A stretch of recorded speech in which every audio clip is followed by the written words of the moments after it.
प्रधानमंत्री मोदी और दक्षिण कोरिया के बीच हुआ महासमझौता। भारत और दक्षिण कोरिया के रिश्तों में आज एक नया अध्याय जुड़ गया है। प्रधानमंत्री मोदी और राष्ट्रपति ने ली जेएमयू ने दिल्ली में मुलाकात की। दोनों देशों के बीच डिफेंस तकनीकी और सेमीकंडक्टर चिप बनाने को लेकर 4 बड़े समझौते पर साइन हुए हैं।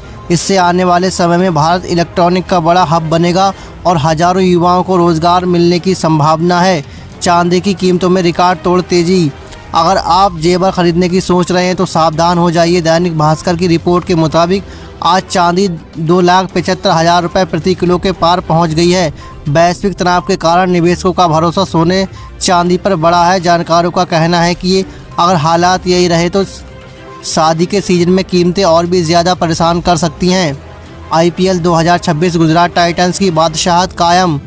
कल रात खेले गए मुकाबले में गुजरात टाइटंस ने कोलकाता को एक तरफा मैच में 39 रनों से हराकर शुभम गिल की कप्तानी पारी ने एक बार फिर साबित कर दिया कि वे इस सीज़न में सबसे बड़े दावेदार हैं।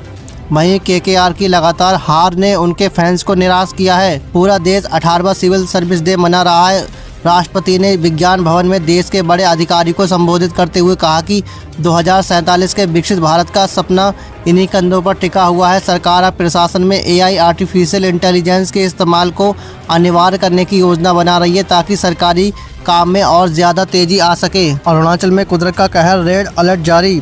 मौसम विभाग ने अगले 48 घंटों के लिए अरुणाचल प्रदेश में भारी बारिश और भूस्खलन की चेतावनी दी है। वहां कई संपर्क मार्ग टूट चुके हैं और नदियों का जलस्तर खतरे के निशान से ऊपर है। प्रशासन ने लोगों को सुरक्षित स्थानों पर जाने की सलाह दी है। अगर आप उस तरफ यात्रा का प्लान बना रहे हैं तो अभी रुक जाइए। भारत और उज्बेकिस्तान डस्टलिक युद्धाभ्यास। सीमा सुरक्षा को मजबूत करने के लिए भारत और उज्बेकिस्तान की सेनाएं आज भी संयुक्त अभ्यास कर रही हैं। डस्टलिक 2026 में आज आतंकवाद रोधी अभियानों लाइव प्रदर्शन किया गया। भारत अब अपनी सैन्य शक्ति को अंतर्राष्ट्रीय स्तर पर लगातार बढ़ा रहा है, जिससे पड़ोसी देशों की हलचल पर पैनी नजर रखी जा सके।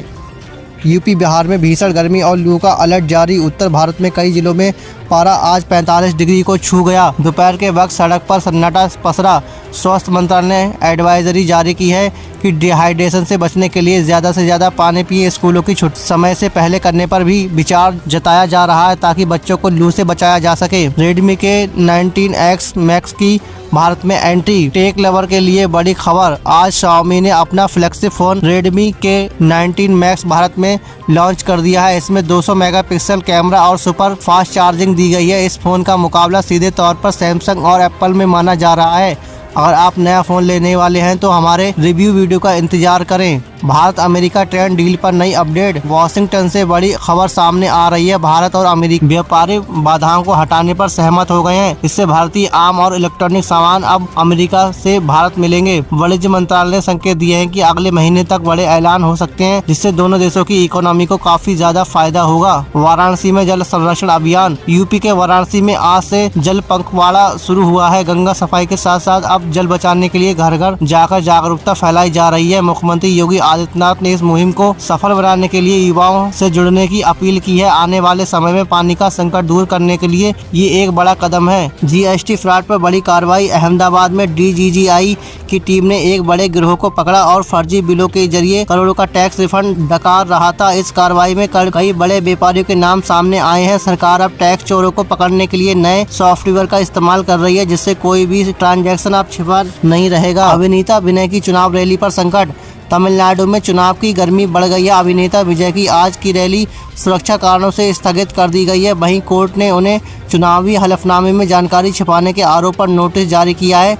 दक्षिण की राजनीति में इस घटनाक्रम से भारी हलचल मची हुई है और उनके समर्थक सड़कों पर उतर आए हैं। मोदी आज मध्य प्रदेश में करीब 80,000 करोड़ रुपए की रिफाइनरी विस्तार प्रोजेक्ट की नींव रखेंगे। ये देश के ऊर्जा क्षेत्र के लिए गेम चेंजर साबित हो सकता है। इससे न केवल पेट्रोल डीजल की किल्लत दूर होगी, बल्कि आसपास के हजारों लोगों को डायरेक्ट नौकरियां मिलेंगी। ये सरकार के आत्मनिर्भर भारत अभियान का हिस्सा है। डिजिटल इंडिया को मिला ग्लोबल सम्मान। भारत की समुद्र ग्राम योजना को WSIS प्राइज 2026 के लिए नॉमिनेट किया गया है। ये दुनिया का सबसे बड़ा डिजिटल सम्मान माना जाता है। गांव तक हाई स्पीड इंटरनेट और सरकारी सुविधाएं पहुंचाने की लिए भारत की सफलता को अब पूरी दुनिया सलाम कर रही है। ये हर भारतीय के लिए गर्व का विषय है। कच्चे तेल की कीमतों में गिरावट के संकेत। अंतर्राष्ट्रीय बाजार में कच्चे तेल के दामों में कमी आई है।